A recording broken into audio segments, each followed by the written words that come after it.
Here is the number one thing that kills games. It seems to be that almost every game I have played recently has suffered from the same problem. The game is loved, the community is passionate for it, but for some reason the game it just starts to slowly die as players get fed up and eventually leave. Apex Legends was recently experiencing this, Destiny 2 is experiencing this, and World of Warcraft recently actually came out of this. So what is it that caused these games to have this problem? Well, the answer is actually very simple.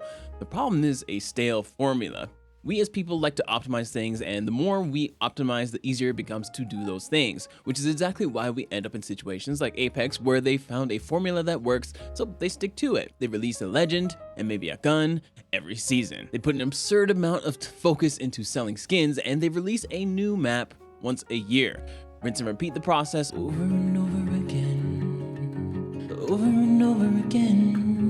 In their eyes, this works. The data shows that it works. So why wouldn't they stick to it? Well, the problem is that their data does not account for long-term player tolerance. It never does, because that is not something that can be measured immediately. It takes a lot of time to see how long it takes a majority of a player base to tolerate their repetitive systems. Except there is one way to measure it, and that is based on player feedback. But that leads into another problem. They are so heavily optimized and have been shown their data on what works, so when players come out and say that their data is wrong, who are they gonna believe? A few angry nerds or the cold hard numbers? 90% of the time, they are going to go by the numbers, especially the executives who get the final decisions.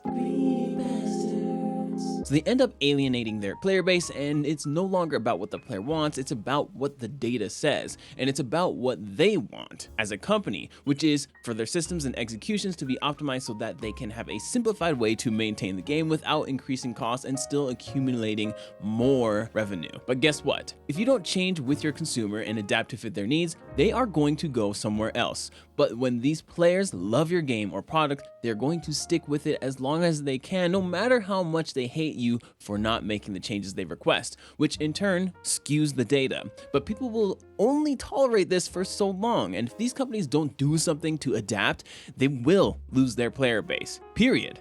That's why Apex had a massive drop-off, because of the formula mentioned earlier. Warzone took over 3 months to nerf the DMR, maybe even longer, I can't remember. It was a long time, and it was super oppressive. Everyone hated it. And when they finally did it, it was way too late. Everybody had moved over to Apex because they were tired of this shit. Destiny has been doing the same formula for 8 seasons now, and people are bored. If you do the same thing for 2 years straight, how can you expect people to not get bored? It's actually insane how stupid some of these companies are. But to them, the formula has proven to work, so why make the change and spend more money and take risks to do so? And this is where World of Warcraft comes in. Aside from all the gross and insane illegal drama that happened over the last couple years, which we're not gonna go over in this video, they had not been listening to their player feedback at all for a very long time. They had a formula that they had followed for a long time, and they also lost more subscribers than ever before. But then their new expansion Dragonflight just came out, and they have pulled out all the cards with this one.